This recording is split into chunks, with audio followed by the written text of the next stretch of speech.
Well, we're going to come to the time in our service now. We'll look at a passage from the Bible. We will talk about what this means, why this matters, and what you should do about it.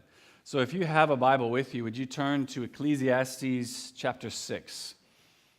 If you're using this Brown Pew Bible, it's on page 475. If you have your own Bible, hit the book of Psalms, head right. You'll hit Proverbs and then Ecclesiastes. Chapter 6, beginning at verse 1. And when you found that, would you stand together with me? And I'll read this passage for us. I've seen another evil under the sun, and it weighs heavily on men. God gives a man wealth, possessions, and honor so that he lacks nothing his heart desires. Sounds good. But God does not enable him to enjoy them, and a stranger enjoys them instead. This is Hebel, a grievous evil. A man may have 100 children and live many years, yet no matter how long he lives, if he cannot enjoy his prosperity and does not receive a proper burial, I say that a stillborn child is better off than he. It comes without meaning, that is, the pain and work of labor is fruitless. It departs in darkness, that is, it has never seen the lights of the day, and in darkness its name is shrouded. Not that it never had a name, but that the child, who it is, its personality was never known. Though it never saw the sun or knew anything, it has more rest than does that man, even if he lives 1,000 years twice over, but fails to enjoy his prosperity. Do not all go to the same place?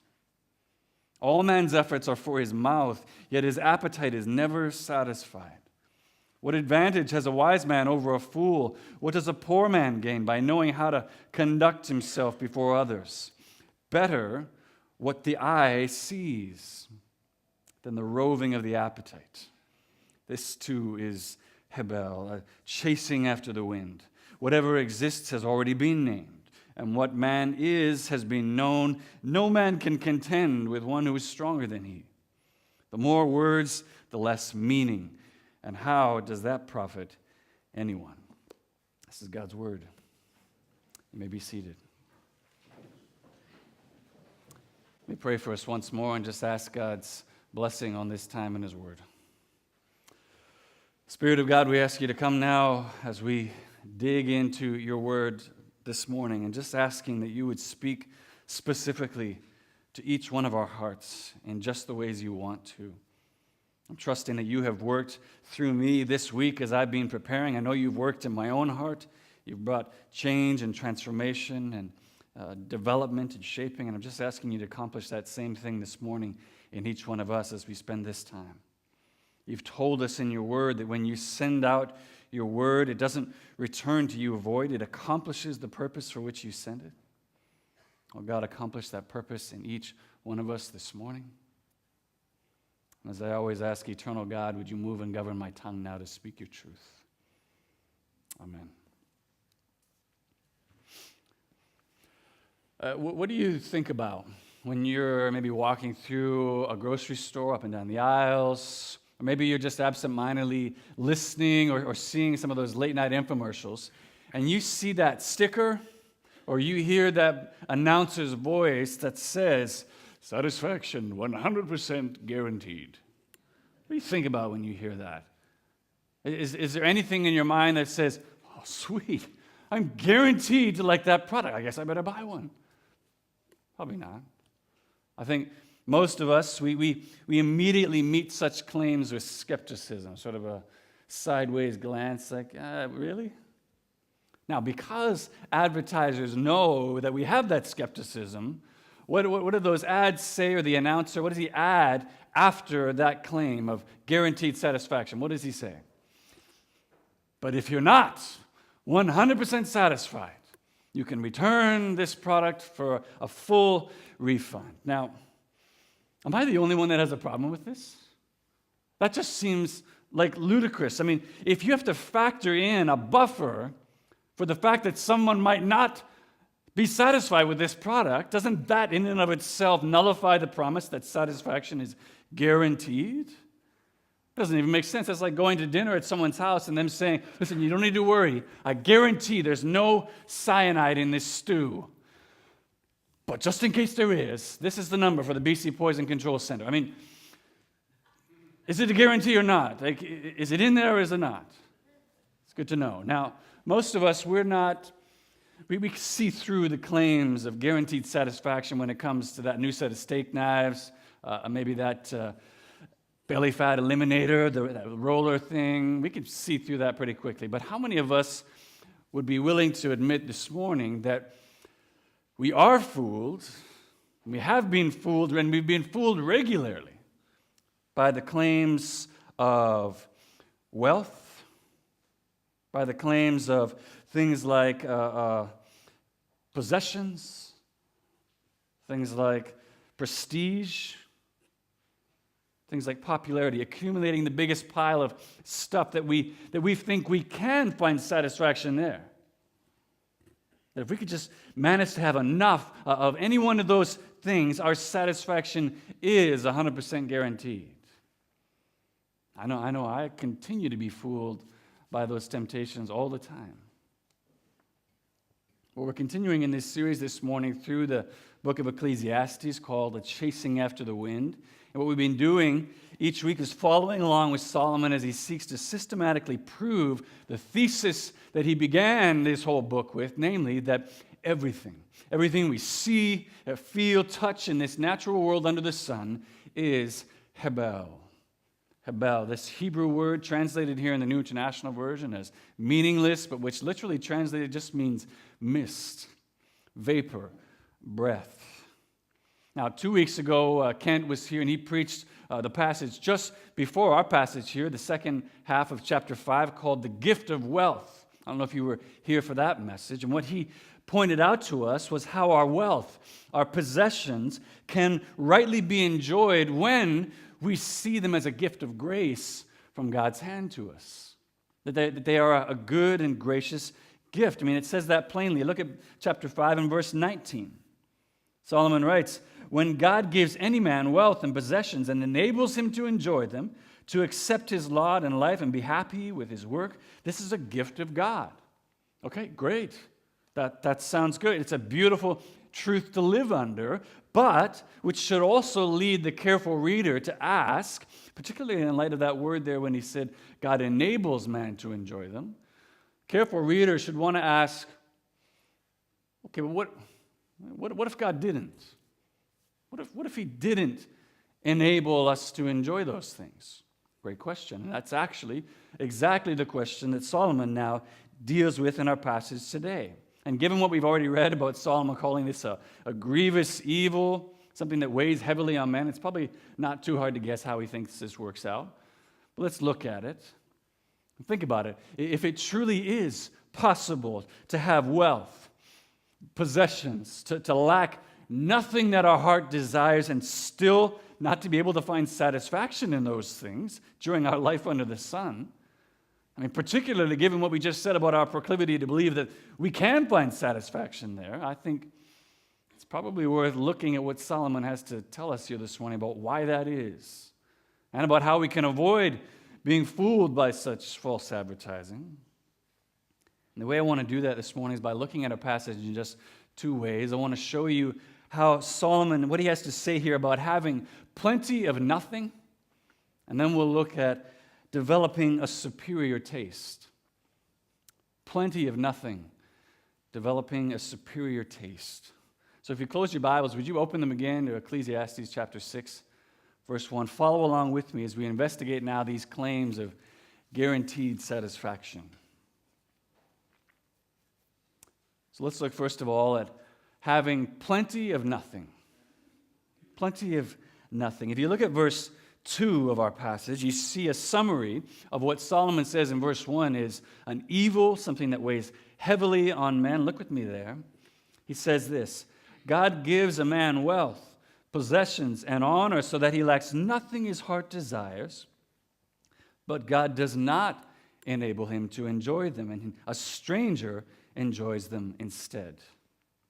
Now, for a lot of us, if you're anything like me, we read that and we feel like Solomon is describing two completely different things that don't even belong together. It's a contradiction in terms, because how in the world could someone have wealth, possessions, everything their heart desires, and not be satisfied.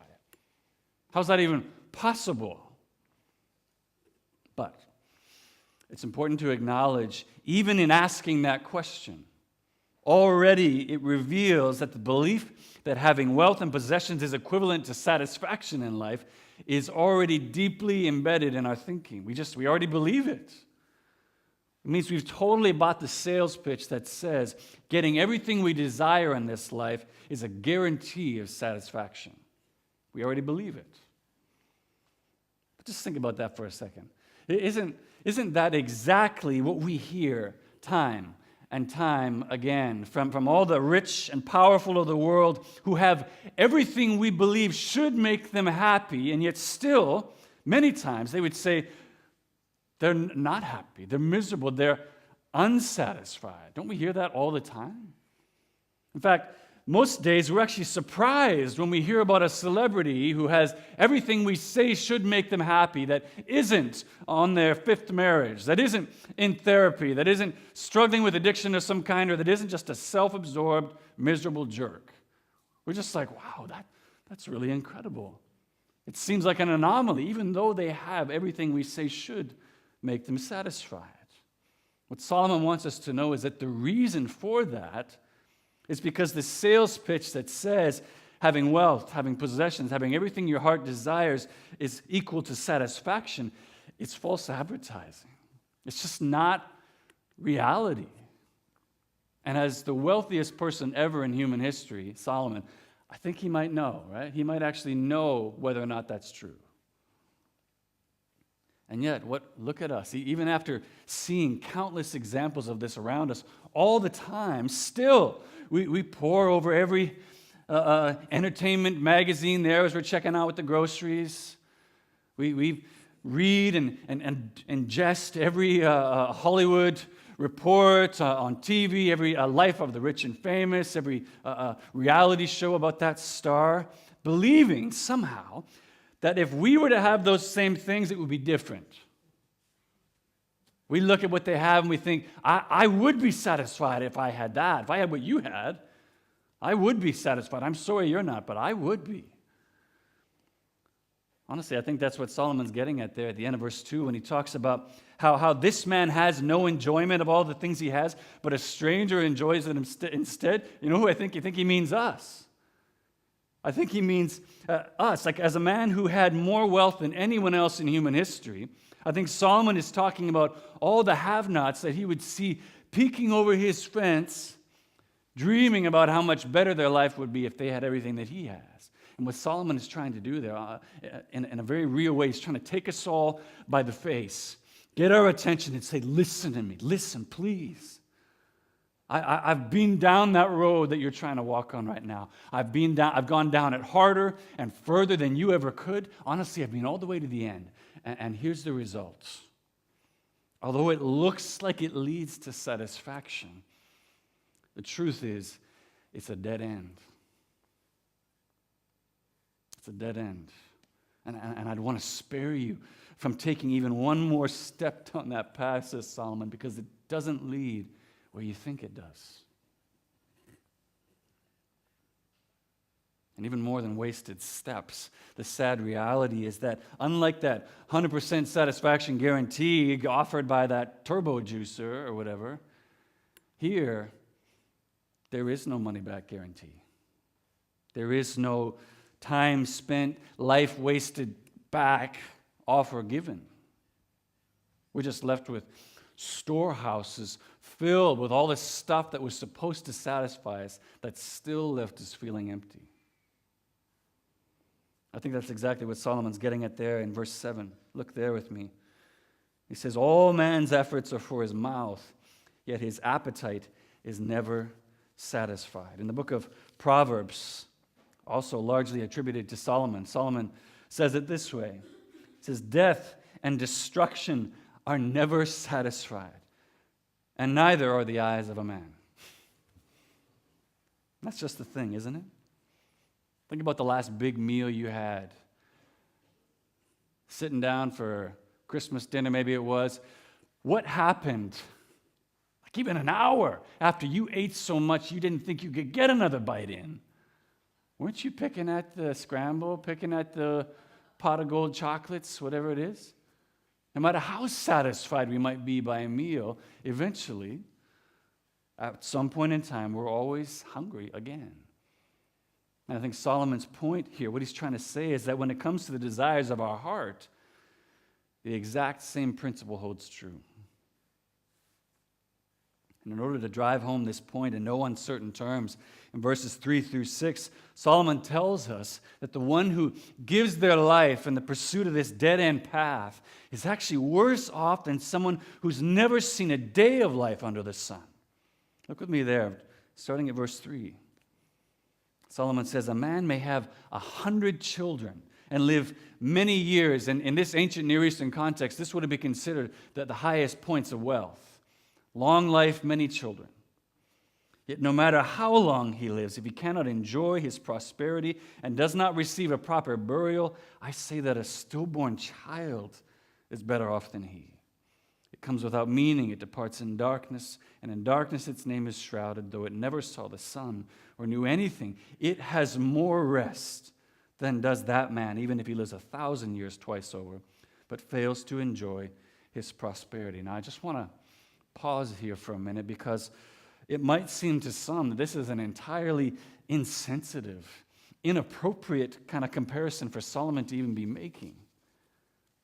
If you've ever experienced the devastating sorrow of losing a child, or you know someone who has, I can understand that feeling. It's sort of like, man, you're kind of treading on ground. It's just you don't go there. But here's the thing. What I see here is, in a very simple and beautiful way, Solomon, first of all, I think is actually honoring the life of that lost child, particularly in verse 5 and 6 there. Look, when he talks about the rest that this child experiences presently, now in God's care as it awaits the final resurrection of Christ's return. Now, yes, at this point, Solomon, he's only speaking about life and rest as we can know it in our days under the sun. But for those of us living this side of Easter, living this side of Jesus' resurrection, we know, like Paul says in 2 Corinthians 5, to be absent from the body is to be present with the Lord. I mean, Solomon's own father, David, said almost the exact same thing in 2 Samuel after the loss of his own child with Bathsheba. He said, "He will not return to me, but I shall go to him." He believed his lost child was presently in the care of God. And I believe, secondly, I think people in Solomon's day and in this culture, they were just more comfortable talking about death, probably because they saw it a lot more than we do. And so for Solomon, knowing his comparative analysis that he likes to make, for him, it is fitting to compare the exaggerated extreme of one who lives 2,000 years with one who has not experienced a single day under the sun.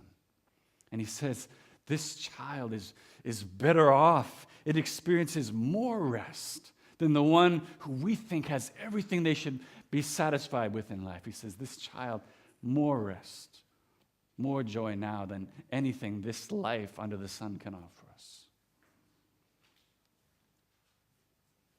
But in the end, what that means for us all today is that, as theologian Philip Ryken says so well, wealth, possessions, the fulfillment of all our heart's desire, as well as the ability to enjoy them, are both gifts from God.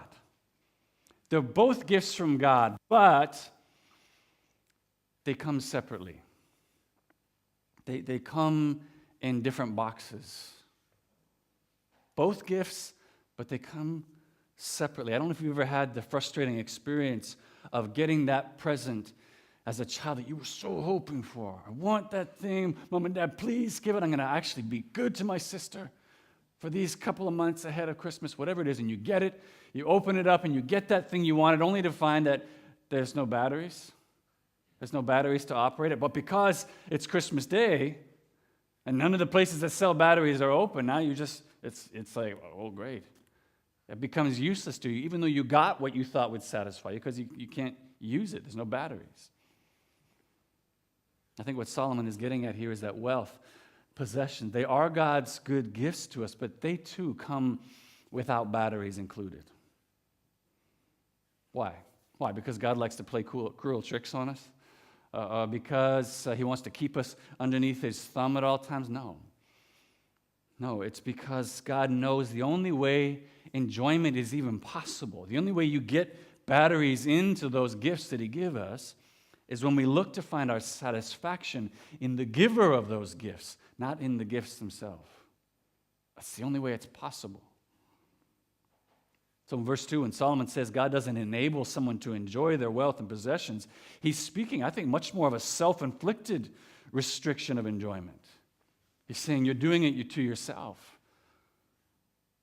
He means that God can't enable us to enjoy the gifts that he gave us in a way that he didn't design them to be enjoyed. It's not possible to enjoy them when we look to these things to satisfy us, when our satisfaction can only be found in him. Okay, so how do we rightly enjoy the gifts then? What do we do? That's what we'll look at next as we talk about developing a superior taste. Developing a superior taste. When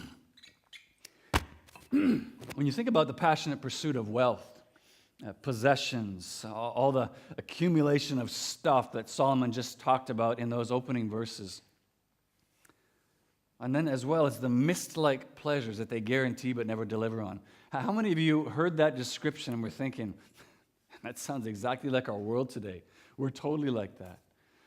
You know, that sounds like our city. It sounds like Vancouver. When I look around me, everyone seems to be running after putting on look how much I got, look at how much I've accumulated, look at this, look at this. Or how many of you thought, that looks a lot like me? You think that when you read that? And listen, don't be fooled. Don't be fooled for a second into believing that just because you can't afford all the things your heart desires right now, that you're not still on the exact same path as that dead-end path that someone who can afford it right now is on. We can absolutely be on the same path, whether we can afford the stuff we want or not. Case in point. You ready? When I was 17 years old in grade 11 in high school, I had a subscription to Cigar Aficionado magazine. Now, what in the world does a kid at 17 need with that? I didn't. The point is this: the desires of our heart they live far outside of our ability to achieve them. We always want more than we could ever possibly be able to achieve and grasp at. Plus, and we must never allow ourselves to forget this, because of sin's curse, our hearts don't work properly anymore. They don't work like they're supposed to anymore. Yes, they desire some good things too, but they also desire all kinds of dumb stuff that they shouldn't. They desire things that are harmful to us, things that can even destroy us. They want them. They run after them. Some of the worst advice you'll ever hear at a graduation address is when someone will stand up in front of the leaders of tomorrow and say to them, you know what? You just follow your heart, young man or young woman. It won't steer you wrong. Problem is, 9 times out of 10, more like 10 times out of 10, that's exactly what it'll do. It will absolutely lead you wrong. It will lead you to desire things that are going to blow up your life, blow up your career, blow up your family. It's going to say, that would be awesome. You totally need to go after that. That's what your heart is going to lead you to want to do, which is undoubtedly what led the prophet Jeremiah 17, to say the heart is deceitful above all things and desperately sick. Who can understand it? Now, over the past few years, I've had the privilege of meeting regularly with a friend, brother in our church who's been working patiently with me in order to develop my taste for coffee. Help develop it. Now, although I didn't even know that my taste in coffee needed developing, it did. And as I've sat under the training of this coffee Yoda, this caffeine sensei, I've come to see that my coffee tasting desires are being developed. They're being refined and shaped, and then so too is my coffee pursuing behavior. It's being changed as a result of that. Now, I tell you that, and Solomon is writing about this in order to help you see that in the very same way, many of us, we don't even recognize that the desires of our heart need to be developed as well. They need to be developed too. That our tastes need to be developed and reordered so that we desire superior things. We desire, in particular, one superior thing, that is God Himself above all things. And in our passage today, the specific area of focus that Solomon implores us to develop so that we can truly find satisfaction in the gifts that God gives us of wealth or whatever it is, we've already seen a number of times as we've gone through Ecclesiastes. He wants us to develop and focus on the area of contentment. Of contentment in our lives. And you see it in verse 9. Look with me there. It says it very simply. Better what the eye sees, better what's right in front of you than the roving of the appetite. Which is simply to say it's far better to train our hearts to be content with what we have, to develop contentment with what God has seen fit to give us right now, rather than to follow our wandering desires after the next thing that isn't going to satisfy us. It's one of the craziest things when we believe that getting more of the thing that isn't satisfying us right now is going to satisfy us. Why? Again, as Philip Ryken says it so well in his commentary on Ecclesiastes, because our desires are always wandering but never arriving. And that's so true. Our desires are always wandering but never arriving. As it relates to the superior taste of contentment and developing that taste, Solomon says grateful contentment with what God has already given us is infinitely better than the wind chasing of just adding something else to that pile of stuff that isn't satisfying us. Which, hear me, that doesn't mean desires are wrong, that we shouldn't desire to have anything more anymore, that makes us more spiritual Christian people. That's not what I'm saying. All those desires can be for good things that God created, and they are His gifts to us. But what it means is we no longer allow our desires to be the thing that directs us. Instead, we follow the Spirit of God and allow Him to develop our desires for what He knows is truly best for us and what will truly satisfy us. Earlier in the book of Proverbs, chapter 30, Solomon said it this way. He said, 2 things I ask of you, Lord, do not refuse me before I die.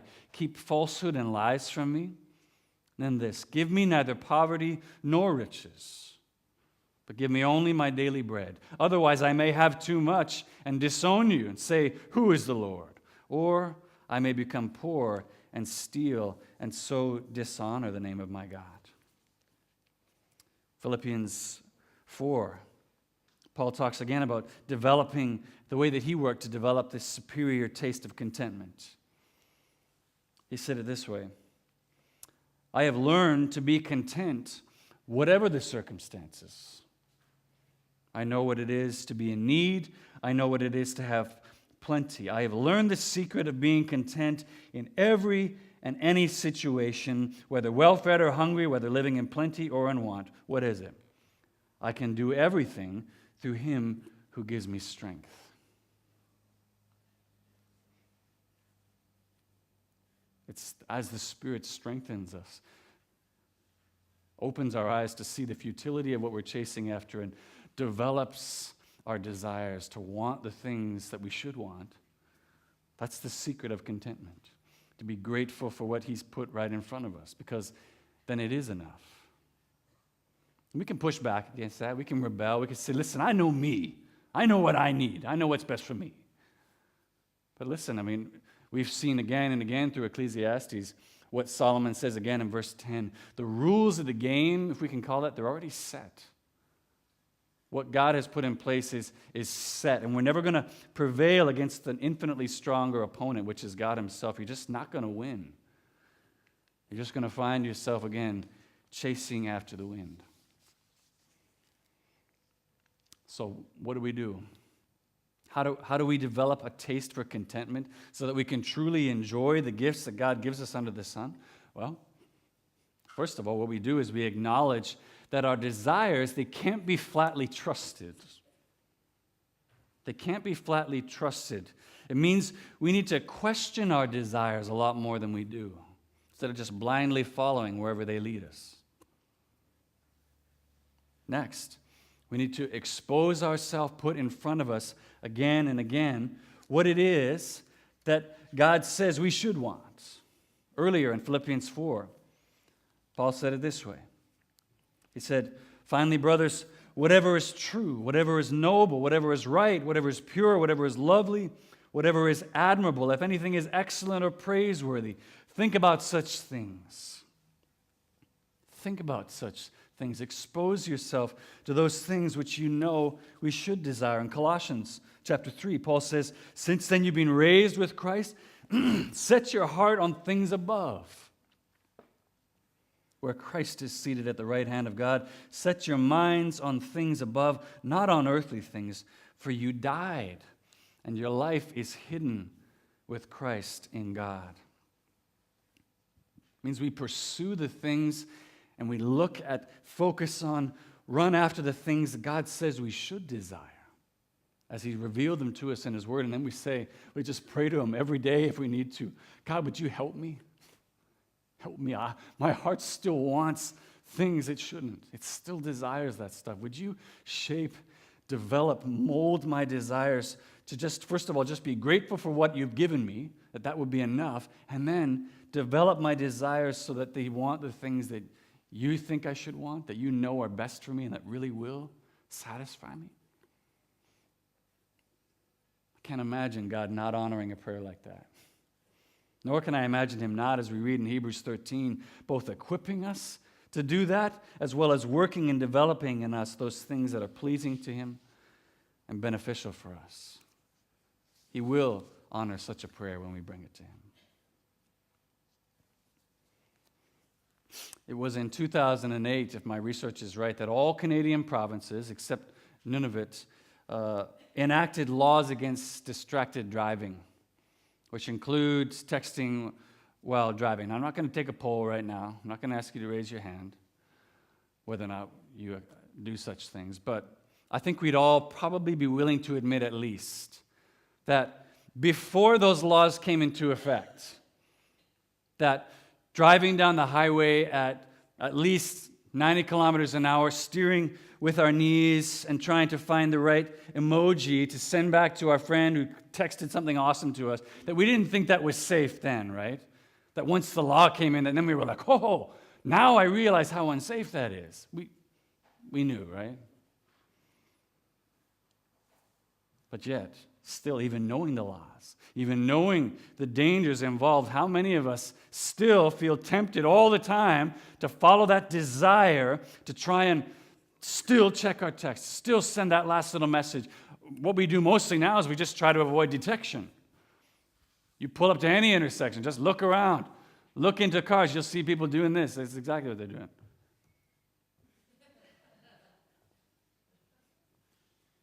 Guilty here as well, which is awesome. I have a wife and kids who are like, no, don't touch your phone, no. So it's perfect. It was about a year ago I saw a video on YouTube where someone was interviewing all these different people and asking, they were saying, tell me about, like, you admit that you text while you're driving. Why do you still do it? Why do you continue to do it? And every single one of them was just justifying it. You know, yeah, it's probably not safe, but it's still acceptable. You know, the desire to know what I'm missing. What if I missed something awesome? It just overrides the desire and the need to be safe and to follow the laws. Then the interviewer brings in a young woman named JC, sits down at a chair a few feet across from them, tells them the story of driving home from her college graduation. When somebody texting while they were driving goes through a red light, causing an 18-wheeler to run into her car, killing both her parents instantly, leaving her partially paralyzed for life. And just sits in the weight of that for a moment. And then the interviewer looks to those people who they were talking to and says, can you look at JC now, and knowing her story, can you give her those same reasons for why you think it's okay for you to text while you're driving? And of course, they all just sat there, like, just, bawling, like, no, of course not. Even before we heard Solomon's description of this guy here, pursuing the dead-end path of seeking to find his satisfaction in wealth, possessions, the desires of his heart, we already knew that satisfaction wasn't guaranteed, right? We already knew that. And I don't know if this story is Solomon, it's just his observations, or if he's describing his own experience of chasing after this stuff and he's just sharing the results with it. But in the end, does it really matter? Having heard the results of pursuing this path, can we really give the same excuses anymore for continuing down it ourselves? Particularly for those of us who say we know Jesus in a saving way here this morning, can we really continue to seek all those other things first and continue to seek his kingdom and his righteousness second?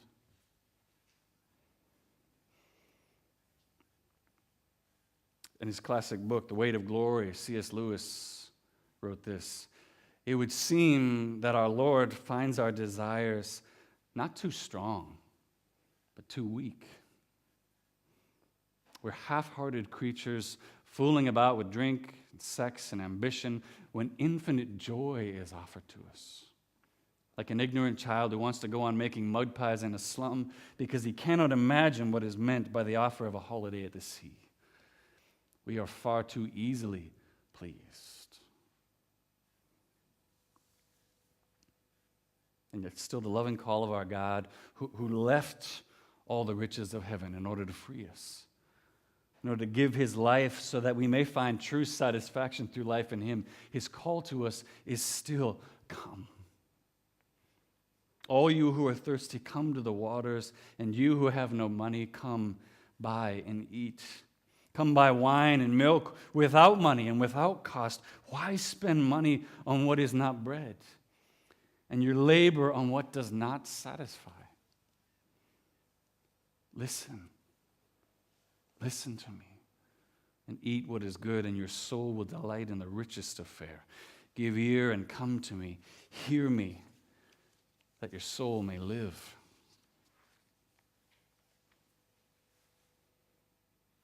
Think about your own life for a minute. It's so easy in a moment like this to be thinking of somebody else in your mind.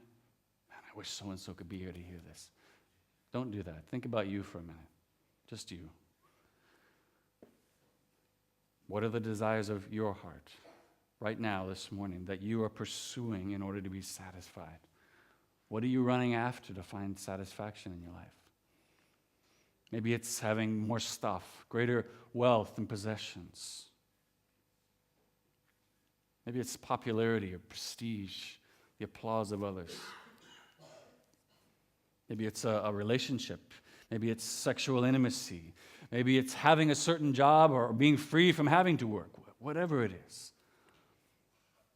All these things are good gifts from God to be enjoyed, but which will still leave us unsatisfied. We won't be enabled to enjoy them if we're pursuing them wrongly, if we're looking to them to find satisfaction in those gifts instead of looking to find it in the God who gave them to us.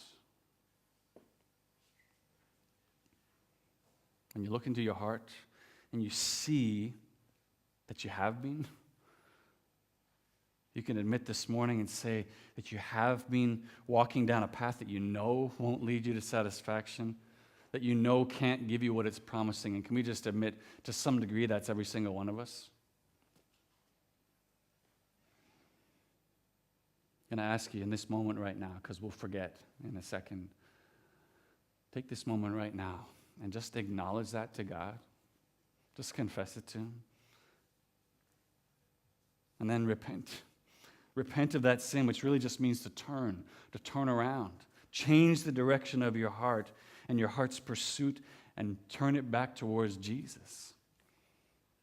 And allow him to shape and develop over time the desires of your heart, to seek what he knows is best and what will truly satisfy you. Again, Solomon's father David, Psalm 37, said, "Delight yourself in the Lord, and he will give you the desires of your heart." Which is just to say, pursue the God who made you and loves you. For he is the only place where satisfaction is truly guaranteed.